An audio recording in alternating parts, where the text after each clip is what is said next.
Nairobi. Is it from Nairobi or for Nairobi? Not from Bungoma. It's the senator from Nairobi. Senator Sifuna to lead us in prayer. Thank you, Chair. Let's pray. Almighty God, we beseech you to behold with your abundant favor and blessings as your servants whom you've been pleased to call to leadership positions in this republic. We seek guidance to treat and consider all matters that shall come under our deliberation in so just and faithful manner as to advance the peace, prosperity, and welfare of our country and of those whose interests you have committed to our charge. Amen. Thank you, Senator Sifuna. We will do a round of introductions very quick. Senators present, please go on record for the benefit of the delegation. Pretty much all of good chap. My name is John Melo. I'm a senator from Nyarwa and a member of this committee. Thank you, Chair. Governor, my name is Edwin Sifuna, Senator Nairobi, and a member of this committee. Thank you, Chair. This is Senator Mandataya Mofaya, Tharaka County, a member of this committee. Good afternoon. My name is Mohammed Said, Senator from Marsabet, Chair, National Cohesion Corporate and a friend of this committee. You're welcome. My name is Moses Odinga, Senator from the county and the chair of this committee. Clerks, because of time, lead clerk, just go on record on behalf of all your... Good afternoon. My name is Jojo Cheno, Committee Clerk. Fine, is supported by a big battalion, and because of time, we'll proceed to the other stakeholders. OAG. Good afternoon, Chair. My name is Patrick Muri, and the last officer of this committee. Chair, we have a team from Isiolo, who are also sitting in Isiolo, but who are also responsible for auditing 4 counties, that is Marsabet, Isiolo, Laikipia, and Samburu. But they're here for Marsabet. I request them to introduce themselves. Okay, proceed. The Hudson Office of the Auditor General. Mashako Nyango, Director of Audit, Office of the Auditor General. Philip from the same office. Thank you. Thank you. Control of Budget. Thank you, Chair. My name is Piena Nsekendi, attached to this committee from the Office of the Controller of Budget. From the National Treasury. Thank you, Chair. I am Dr. Azimio, a person officer attached to this committee from the National Treasury. From the EACC. Thank you, Chair. Honorable members, Patrick Inoti representing the EACC. Thank you. You are welcome. We invited the Governor of Marsabit County. Governor, please go on record. Thank you, Chairman. My name is Mohammed Ali, Governor for Marsabit County. I will allow your delegation to go on record, just your name and what you do in Marsabit. Thank you, Chairman. My name is Alan Kanano, CEC member for Finance and Economic Planning. Good afternoon. The Boss of Naya, Chief Finance Officer. Good afternoon, everyone. I'm Umbaro Abdullah Ali, the CC for Education, Senior Committee to Support Marsabit County. Good afternoon, everyone. My name is Amina Chala, CC for Lands, Energy, Urban and Housing Development, of course, County of Marsabit. Good afternoon. I'm Umbaro Abdullah, Chief Officer, Finance, Marsabit County. Good afternoon. I'm Simon Sibile, Director of Audit. Francis Kariuki Kamendi, Director Supply Chain Management. Good afternoon, I am Gagalo Director of Human Resource Management Development. I'm Godfrey Godana, Principal Administrative Secretary. I'm Sam Wako, Accountant, Marsabet County. Gagalo Ganale, Secretary, Public Service Board, Marsabet County. Safia Abduba, Deputy Director Supply Chain Management. Abali Adi, Chief Officer for Education, County Government of Marsabet. Charles Gibu, Deputy Director of Records. Economic Advisor. Good afternoon. My name is Flavia Gekona, the County Attorney of Marsabit. That's it for the delegation. Okay, we also welcome the members of the fourth estate who are present, who are our partners in this. Members, we did not put the adoption of agenda. Could I get a proposer? Honorable Chair, propose. Thank you, Senator Mofaya. Honorable Chair, second. Thank you, Senator Methu. We will proceed to the administration of oath. The Governor Marsabit will be guided by the clerk of the Senate.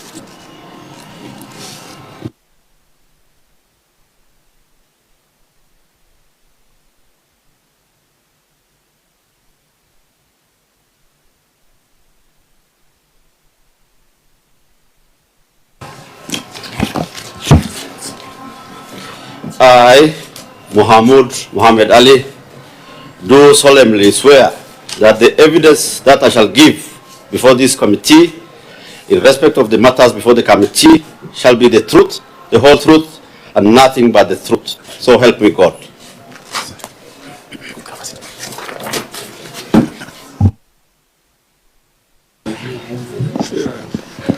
Next will be your tabling of your written responses and supporting and extras. Mr. Chairman, I hereby table the following documents before the committee. Management responses and accompanying annexures for the County Executive of Marsabet for the financial year 2020-2021. Auditor General, could you confirm that you have been able to review the annexures which should have been circulated way in advance? Chair, we have been able to review the annexures. Are you comfortable to prosecute? I'm comfortable to prosecute, Chair. Was there compliance in terms of submission of documentation? Yes, Chair. I do confirm that the documents were submitted within the timelines that we had set. Okay. If that is the case, then we will go very directly to the report of the Auditor General. Looking at the time, at exactly 2:30, this session must terminate because we have a sitting this afternoon and the Speaker will not allow us to continue with a meeting when he's in the chamber. So we will go to the report of the Auditor General on Marsabet County Executive for the financial year 2020-2021. We held a meeting on Thursday, 28th of March 2024 at the KICC, where we attempted to go through this report of the Auditor General. The meeting terminated after reviewing only 2 issues. And I'm also looking at the minutes of that previous meeting, where the committee raised concern on the adverse opinion for Marsabet County. The committee noted that the adverse opinion require extensive time to verify the documents. The committee resolved to refer Mr. Ibrahim Shale, the officer who prepared the financial statements, to ISPAC for preparing financial statements and adverse opinion.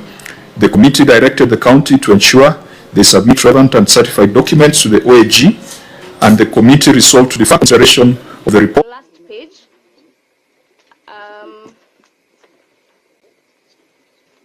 The order extracted from the ruling is dated 22nd June of 2023. And what it says is, it's hereby ordered on paragraph 3. Just if you will allow me to read that out loud for you, that pending the hearing and determination of the petition or further orders by the court, the staff verification report 2023 hearing with subsequent reviews, that report was filed by the board, returning a total of 1,054 employees verified as due for payment is struck out, and the court order adopting the same set aside upon the following conditions. Now, this is when it was referred to the Public Service Commission. Chair, if I can briefly answer, if I can briefly make my comment on that. All human resource functions are supposed to be carried out by the County Public Service Board in the counties. When a court of competent jurisdiction tells you that, you know what, this board is unable to carry out this task, and we are therefore going to involve a state agency, the Public Service Commission, to hereby carry out the verification exercise on behalf of the County Public Service Board. I think it's for everyone to see that indeed this is a board that had been considered impartial in this case. It's a county department, it's a part of the county, it's a county agency, and for the court to say that it could not work with the county, therefore they needed an impartial arbiter to come in and do the verification, then I think we can infer from this order that we could not work with them. Senator Cherevke. Madam Attorney, yes, please be very specific. Okay, now, so what you're saying is that paragraph 3A. Yes, paragraph 3. No, the chapeau to paragraph 3. Yes. Is indicating that staff verification report of 2023 with subsequent reviews thereto is struck out. Yes. And you're saying the petitioners and the other aggrieved employees be subjected to an independent verification and the audit. So that is the so independent means not the board. Not the board, yes. It was referred to the Public Service Commission by the court. Sure. And there is a report by the Public Service Commission when they where is the paragraph referring to the Public Service? It is there, Chair. Number? It's 3A. The petitioners and other aggrieved employees be subjected to an independent verification or audit process undertaken by the Public Service Commission. I think with that we... Yeah. 3A. Chair, on your indulgence, just you know, for the purpose of Senator Muma knows this, court orders are always specific. You don't infer. My only concern was the governor said the board was hostile and lack integrity, and he was referring to this. You cannot use inference. He should have said, in fact, what the courts have used in this is saying, if, for example, Governor, and you have told us this matter is in appeal, as you have said, it is in the appeal. Through the Governor, so the process is not yet complete to say the board lacks integrity, or because unless you have the ruling that it will say the board is not of integrity, but I just complete so that you answer through the chair and with your indulgence chair, it might go to appeal, and the Court of Appeal decides otherwise against this ruling. So my concern, Chair, the governor should be careful of using the word hostile, because I have looked at this order. There is nowhere that the order said the board was hostile. There is nowhere that the board said it lacked integrity, Chair. Can the governor just, if it is not possible, to just be specific? Yes, Chair, thank you. And Chair, following from what the Attorney General has just read, and I'm not a learned member, so I stand guided. What she just read is the court stopping the verification process. Not even talking about the Public Service Board, just that seek an independent body to do the verification process. The court doesn't mention anything about the lack of integrity of the Public Service Board, or it doesn't mention anything about hiring chief officers, or doesn't mention anything about the advice that the Public Service Board can give the county governor. Yes. So, Chair, without them clearly coming out on this matter, can we strike out this response by the governor and the reliance of the response of the governor on this matter, Chair? Is it in order? And I want to get clarification. Are these chief officers part of the 104 employees who are to be verified by the Public Service Commission? And number two, from the governor's submission that the Public Service Board is hostile and lacking integrity, is it him and his executive that is hostile to the board and lacking integrity? Because it is not written here, as our good CC attorney is saying, but the books of the law are clear. So I think either they withdraw that statement of hostility and lacking of integrity, then we proceed. Because those people are not here to defend themselves. Governor, Chair, allow me to just redirect the team. The key issue is that nearly 2 years down the road, you don't have chief officers. And what members want you to do is to give a direct answer as to why you don't have chief officers. You are raising pertinent issues about human resource matters, but they are not seeing the direct nexus to the issue of hiring chief officers. You need to respond. Chair, there are so many questions here, please.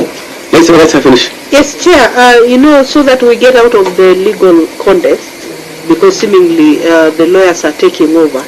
I just want to understand from the governor, this 1,054, because it seems to be a huge number of staff. Is it the entire staff of the county of Garissa? And did it include the ones who are also recruited after the August 2022? Thank you. Chair, I want to say one thing, Your Excellency, that when you say that the board is hostile and all this, and I have not verified it, and the court did not even verify, can you allow us to expound that from your report? Chair, thank you. Can I ask the Council Secretary to respond on some issues, and then I'll continue the rest. Please go ahead. Honorable Chair, I think we seem to be missing another point here. Just on a point of order for neatness and decency, Can the governor withdraw the words of hostile and lack of integrity as requested by Senator? I need protection. I said, let us be given time to respond. Okay, so that Chair, to my understanding, the county secretary is a member of the board. Yes. Is he one of the hostile and people lacking integrity? Honorable Chair, I'm not a member of the board. I'm the head of county public service, but I'm not a member of the board. Honorable Chair, let me give you some guidance on this matter. Let's not dwell on the 1054 employees. What we are trying to show here through the governor and through the chair is that the differences between the Public Service Board of Garissa and the executive started, the genesis was this exercise of verification. That's where we parted ways with them. I'll be honest with this committee. And the employees went to court for stopping their payroll. I wrote letters myself to stop their wages. They went to court, and the court process continued.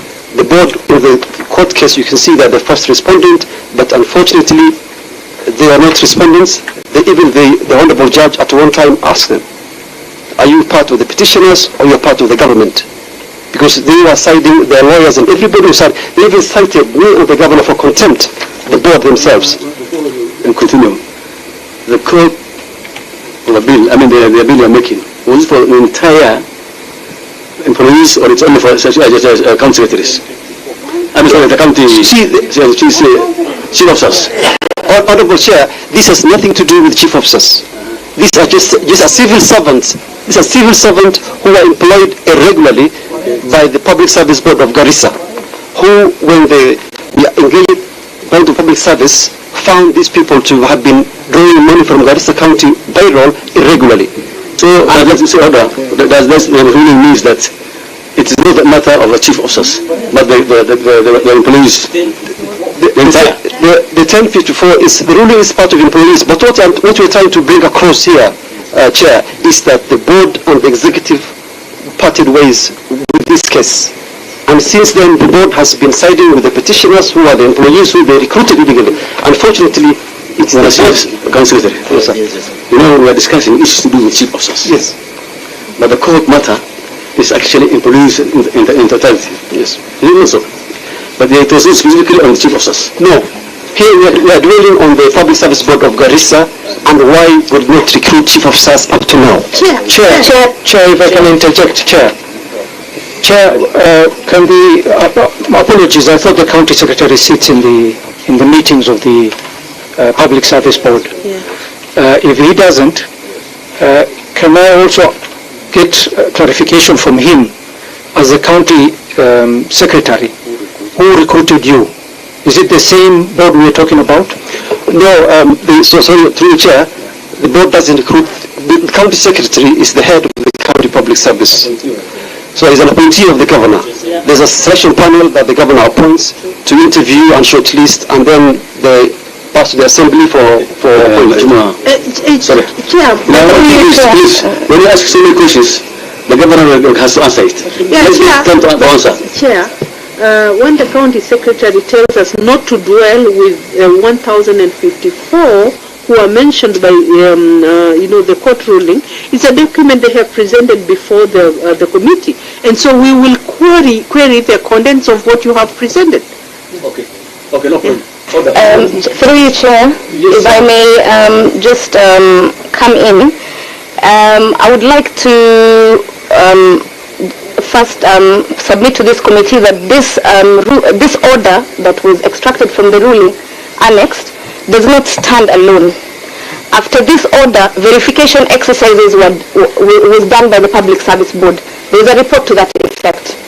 And when I would like to urge my governor not to withdraw the issue of bringing up the board's integrity and hostility, because there is reports to this effect. By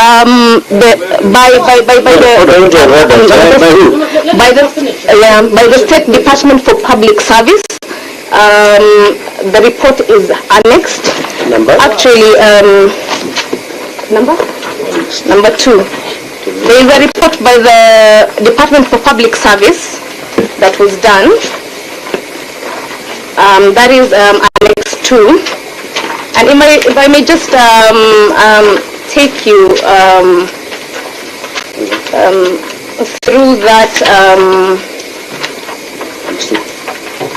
through that report,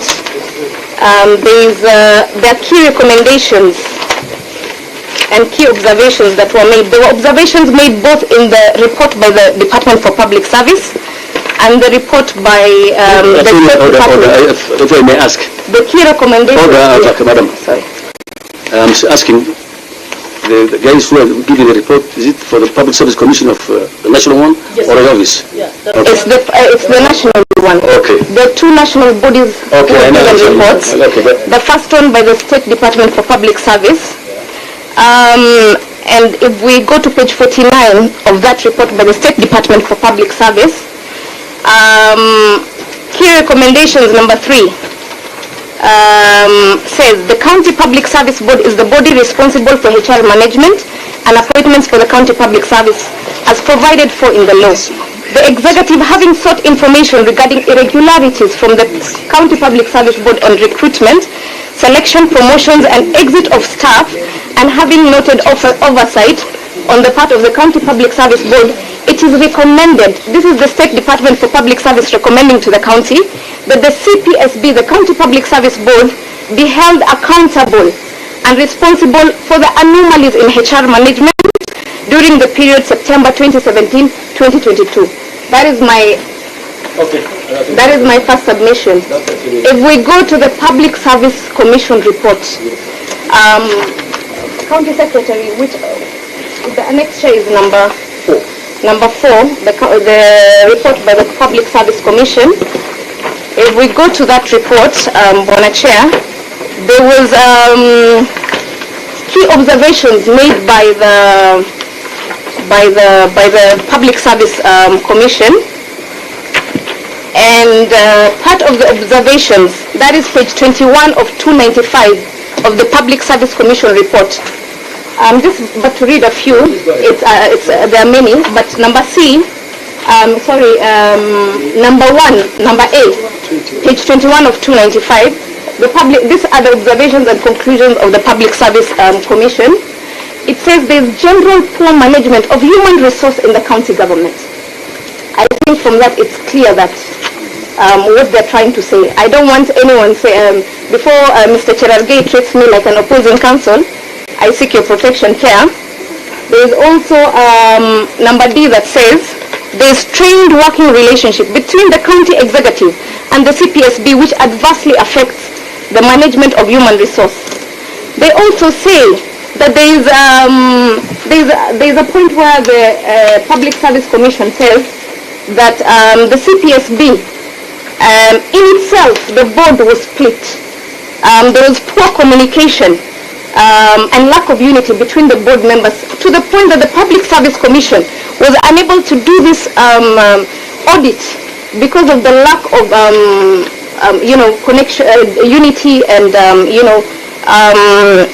and communication amongst the members. That is point G in the observations and the conclusions. Now, as an advocate of the High Court of Kenya, an officer of the court first, I would not want to discuss this matter further because it's before the appellate courts. And once something is before judicial consideration, my hands are tied. But I think so far I've been able to demonstrate that there was hostility and there was integrity issues. And there are reports to that effect. Thank you. Okay, Chair, just to complete with your permission. Okay. If you go back to where she was reading in the first report, actually it says there was disunity. Chair, the point we're trying to say is the issue of hostility and disunity started from the moment we came to the office, and I requested for clarification from them regarding the HR situation, and they denied to present. From that moment, Chair, I mean, they were hostile, they were non-cooperative, and they were unable to perform what was required of them. So we're not looking for semantics, Chair. What we're saying is that the board was hostile, they were not cooperating with us. Number two, Okay. Can we allow the governor to answer all the questions? No, there is a matter so that we dispense of question 1. I want to take Wakili, I want to take you back through the chair. Chair, there is a question raised by, I think, Senator Abdul, as to the chief officer. Chair, we have a chief officer, a substantive chief officer for finance. That person was the chief officer for finance from the previous government. His term was not yet over. And in any case, by practice, normally that chief officer stays behind or is the last person to exit the county government. So we took the advantage of his presence to continue and extend his working with us. Chair, maybe just so that we conclude on that, Wakili has taken me on a wild goose chase. Chair, you know they say don't look at your neighbor's lock and forget what is in your eye.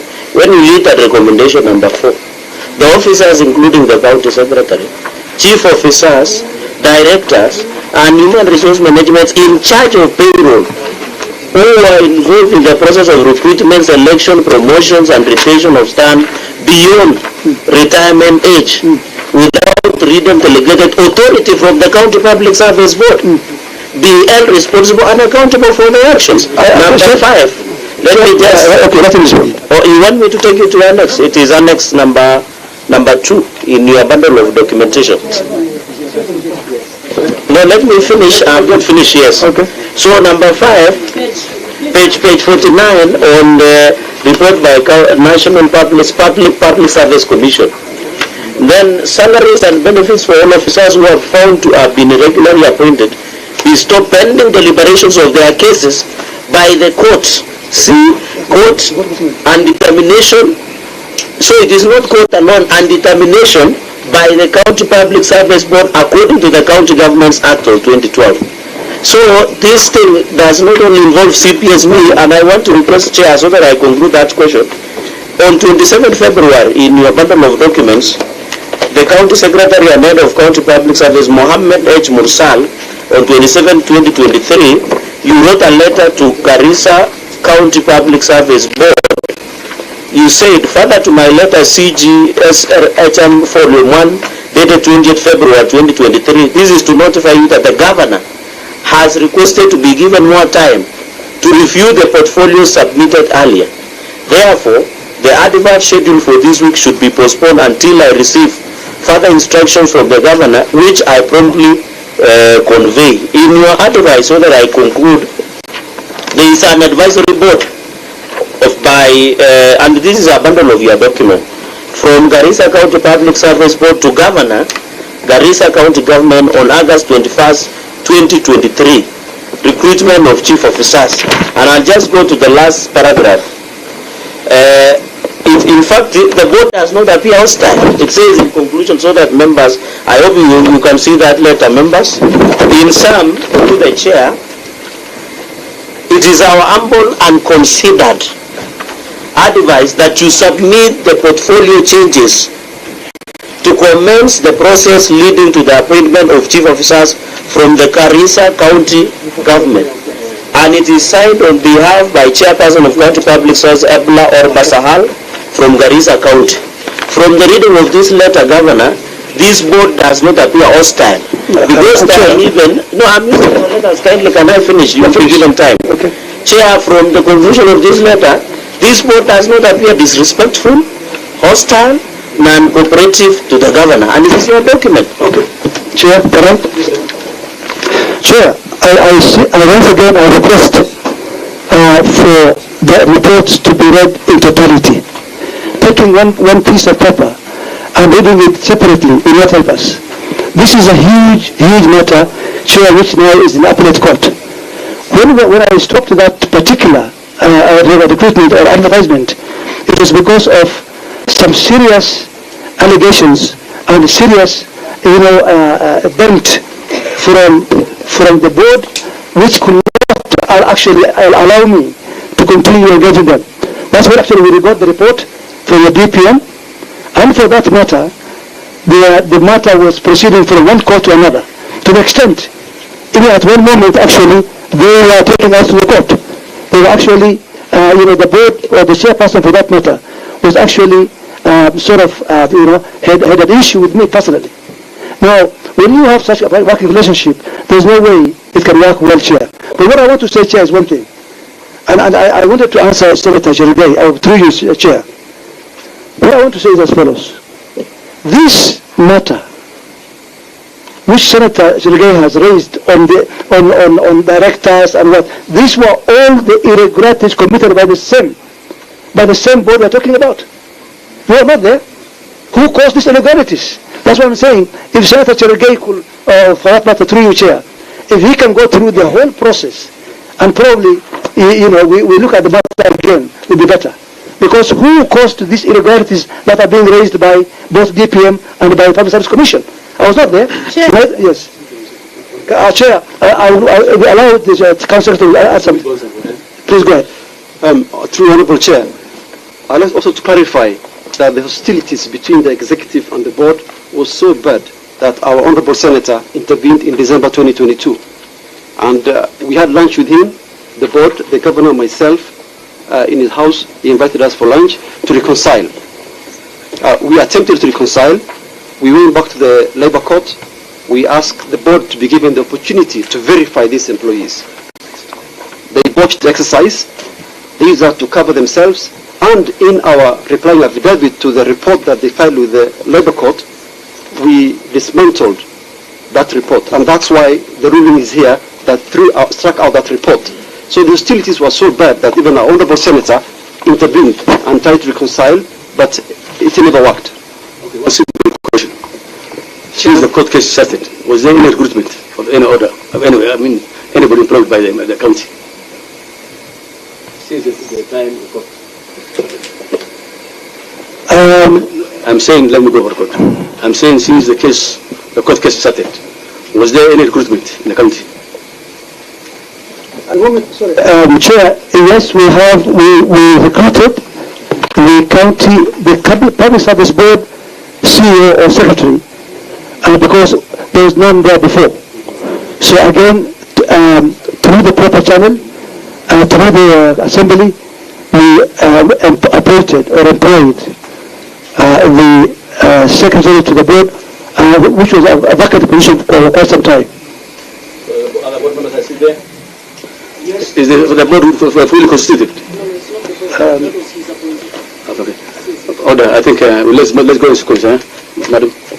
Chair, for the record, I would want us to say that the committee, we just received this bundle of documents, yes.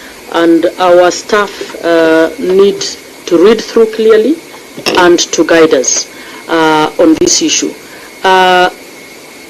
Governor, the concern of the Senator of Garissa is a serious concern that, in fact, in my view, does not just affect Garissa County. It is going to 2 years. You don't have chief officers. We must ask ourselves, are these chief officers valuable to counties functioning? And if so, the situation prevailing in Garissa suggests that then Garissa is not really pulling all its ropes to deliver because of these impasse between the board and the executive. So we would want an honest conversation. From what you're saying, I don't think you've even employed one more staff. Because staff are supposed to be employed apart from appointments of governors, staff are supposed to be appointed by the County Public Service Board. So it is a situation that's not even tenable for you. So what we want to understand, can it really be tenable that a county is operating without chief officers, and why? Chair, allow me, it's a very important intervention. Can I just put a quick comment on that? Chair, I want to clarify, for record, that I'm a second-time governor. And in my first time, I had no problem at all in employing chief officers from day number one, as required. Why will I have a problem appointing now? It's because of the circumstances on the ground that has forced us to handle issues like that. Unfortunately, we are still in court, Chair, up to now. So, but I want to report now that currently we are in a sort of comfortable situation with the board, with the remaining board, with the exit of the chairperson, with the coming on board of the county the board secretary. We are now able to progress things, and that's why now we do have the chief of staff already advertised now, and they are currently in front or on the table of the assembly, the chief of staff.